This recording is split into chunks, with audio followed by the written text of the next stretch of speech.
ನಮಸ್ಕಾರ. ಎಲ್ಲರೂ ಹೆಂಗದಿರಿ? ಮಸ್ತ್ ಇರಲ್ಲ? ಎಸ್, ನಾನು ಮಸ್ತ್ ಇದೀನಿ ರೀ. Welcome to my channel.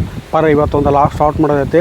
ಏನು ವ್ಲಾಗ್ ಅಂದ್ರೆ ಇವತ್ತು ನಾನು ರನ್ ಬೆಳಗ್ಲಿ ಹೊಂಟೀನಿ ರೀ. ಅಲ್ಲಿ ಬಂದ ಲಕ್ಷ್ಮೀ ದೇವಿ ಅಂತೇಳಿ ಇವತ್ತು ವಿಶೇಷ ಪೂಜೆ ಐತೆ ಅಂತ ಹೇಳ್ಯಾರ. ಬರ್ರಿ ಇವತ್ತು ಹೋಗೋಣ ಎಲ್ಲರೂ. ಬರ್ರಿ, ಈಗ ನೀವು ಈ ದೇವಸ್ಥಾನಕ್ಕೆ ಬರೋರಿದ್ದೀರಂದ್ರೆ ಬಾಗಲಕೋಟೆ ಜಿಲ್ಲೆ ಮುಧೋಳ ತಾಲೂಕಿನಾಗ ಬೆಳಗಲಿ ಅಂತೇಳಿ ಊರು ಬರ್ತೈತಿ. ಅದಕ್ಕೆ ನೀವು ಬಾಗಲಕೋಟೆಯಿಂದ ಬರೋರಿದ್ರಿ ಅಂದ್ರೆ ಮುಧೋಳಕ್ಕೆ ಬರ್ಬೇಕ್ರಿ. ಮುಧೋಳಿಂದ ಇಲ್ಲಿಗೆ ಬಸ್ ಸಿಗ್ತಾವೆ. ಆಮೇಲೆ ಏನೈತಿ, ಮುಧೋಳಿಂದ ಮಾಲಿಂಪುರ ರೋಡಿಗೆ ಇದು ರನ್ನ ಬೆಳಗಲಿ ಅಂತೇಳಿ ಬರ್ತೈತಿ. ಇಲ್ಲೇ ಬಂದು ಲಕ್ಷ್ಮೀ ದೇವಿ ಅಂತೇಳಿ ದೇವಸ್ಥಾನ ಐತಲ್ಲ, ಈ ದೇವಸ್ಥಾನಕ್ಕೆ ನೀವು ಬಂದ್ರಂದ್ರೆ ಈ ಲಕ್ಷ್ಮೀ ದೇವಿ ಒಂದು ಆಶೀರ್ವಾದ ಪಡಿಬೋದು.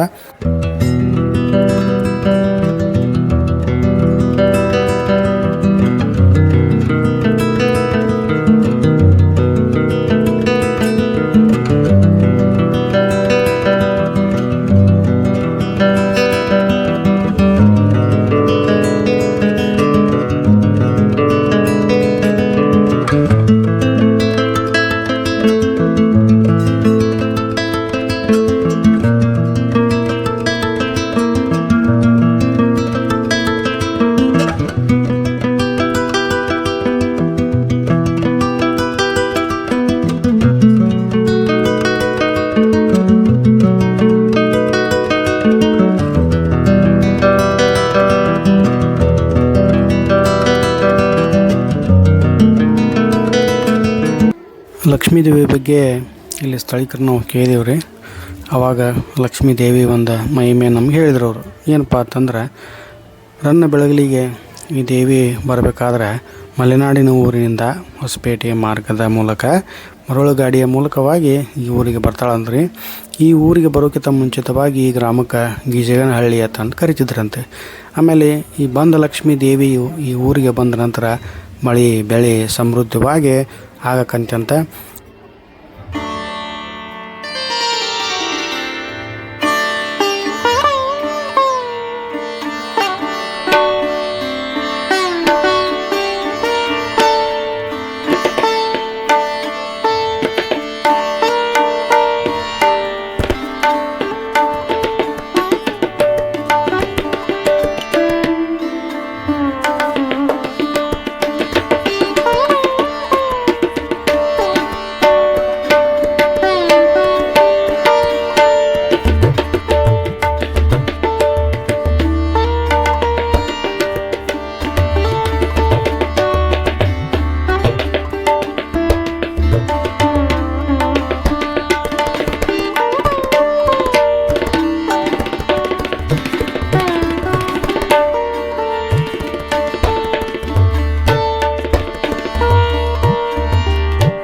ಲಕ್ಷ್ಮೀ ದೇವಿದು ಒಂದು ಸಂಪೂರ್ಣವಾದ ಮಾಹಿತಿಯನ್ನು ನಿಮ್ಗೆ ಹೇಳಿ ಅಂತ ಅನ್ಕೊಂತೀನಿ ರೀ.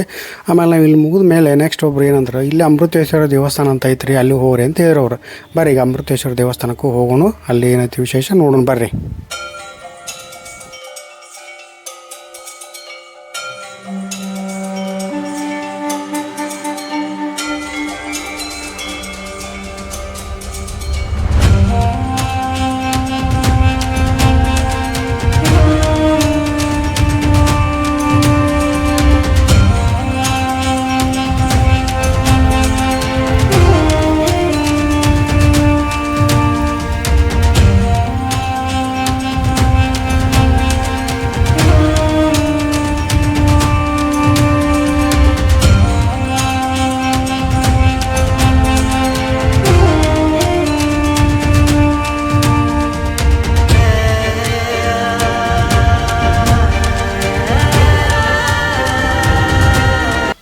ನೋಡ್ರಿ ದೇವಸ್ಥಾನ ಯಾವ ರೀತಿ ಆಗೈತೆ ನೋಡ್ರಿ.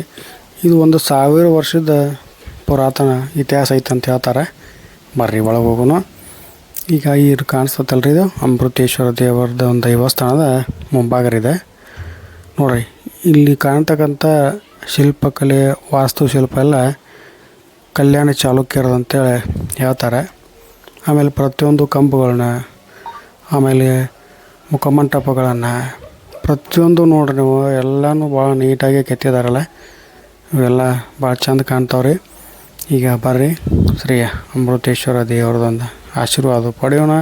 ದೇವಸ್ಥಾನದ ಇನ್ನೂ ಒಂದು ವಿಶೇಷ ಏನಪ್ಪ ಅಂತಂದ್ರೆ, ಅಮೃತೇಶ್ವರ ದೇವರಿಗೆ ಯುಗಾದಿ ಪಾಡ್ಯ ದಿವಸ ಸೂರ್ಯನ ಕಿರಣಗಳು ಒಂದು ಲಿಂಗದ ಮೇಲೆ ಸ್ಪರ್ಶವನ್ನು ಮಾಡ್ತಾವಂತ ಈ ದೇವಸ್ಥಾನದ ಅದೊಂದು ಪ್ರತೀತಿ ಐತಿ ಇಲ್ಲಿ.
ಶ್ರೀ ಅಮೃತೇಶ್ವರ ದೇವಸ್ಥಾನದ ಇನ್ನೊಂದು ವಿಶೇಷ ಏನಪ್ಪ ಅಂತಂದ್ರೆ, ಪ್ರತಿ ಶ್ರಾವಣ ಮಾಸದಲ್ಲಿ ಸಾಯಂಕಾಲ ಪ್ರವಚನವನ್ನು ಹೇಳಿ ಆಮೇಲೆ ಅನ್ನಪ್ರಸಾದವನ್ನು ಮಾಡಿಸ್ತಾರಂತಿಲ್ಲೇ. ಪ್ರತಿ ವರ್ಷವೂ ಮಾಡ್ತಾರಂತೆ. ಅದು ಒಂದು ವಿಶೇಷತೆ ಇಲ್ಲಿ. ದೇವಸ್ಥಾನದ ಬಗ್ಗೆ ಸಂಪೂರ್ಣ ಮಾಹಿತಿಯನ್ನು ನಿಮಗೆ ಹೇಳಿನಿ ಅಂತ ಅಂದ್ಕೊತೀನಿ.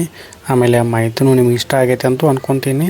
ನನ್ನ ಚಾನಲ್ ಯಾರು ಹೊಸ್ದಾಗಿ ನೋಡತ್ತಿರಲ್ಲ ಅವರು ಲೈಕ್ ಮಾಡಿರಿ, ಶೇರ್ ಮಾಡಿರಿ, ಸಬ್ಸ್ಕ್ರೈಬು ಮಾಡ್ಕೊರಿ. ಮುಂದಿನ ವಿಡಿಯೋದಾಗ ಮತ್ತೆ ಸಿಗೋಣ್ರಿ.